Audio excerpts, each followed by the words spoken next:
ஹாய்ங்க. Happy தீபாவளிங்க. Deepavali வந்தாச்சு, பட்டாசு வாங்கியாச்சு. என்னங்க, வருஷம் வருஷம் தீபாவளி மாதிரி தான் இந்த வருஷம் போச்சுங்க. சிவகாசிலேயே ஆர்டர் போட்டு பட்டாசுலாம் வந்தாச்சு. ஒரு நாள் முன்னாடி தான் கையில் பாக்ஸ் கிடச்சிதுங்க. ஒரு ஆர்வக்கோளாறில் பாக்ஸ் ஓப்பன் வீடியோ போட முடியல. வீடியோ எடுக்கிறதுக்கு முன்னாடியே பிரித்து வச்சாச்சுங்க. புஸ்வானம் மாதிரி தான் நிறையா ஃபேன்சி வெடி தான் இந்த டைம் வாங்குச்சுங்க. ரொம்ப சத்தமான வெடியெல்லாம் வைக்கலைங்க இந்த டைமு. இந்த மாதிரி ஃபேன்சி வெடி மட்டும்தான் வாங்குச்சுங்க.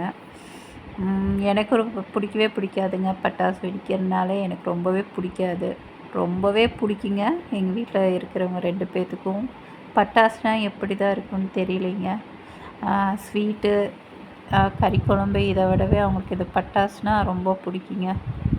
காலையில் ஆரம்பித்தாலும் சரிங்க, நைட்டு ஆரம்பித்தாலும் சரிங்க, 1 மணி நேரம் 1.5 மணி நேரம் வெடிச்சு தாங்க டயர்டானா தான் அவங்க உட்காருவாங்க.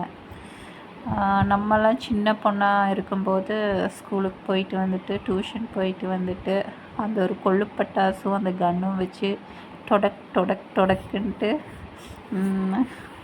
பண்ணுவோம்.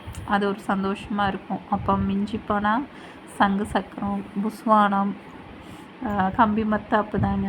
இப்போல்லாம் எந்த பட்டாசும் வந்துடுச்சு ஃபேன்சி வெடின்னு சொல்லிட்டுங்க. காலையில் கருப்பரான் கோயிலில் தாங்க பட்டாசு வெடித்து ஆரம்பிச்சுதுங்க.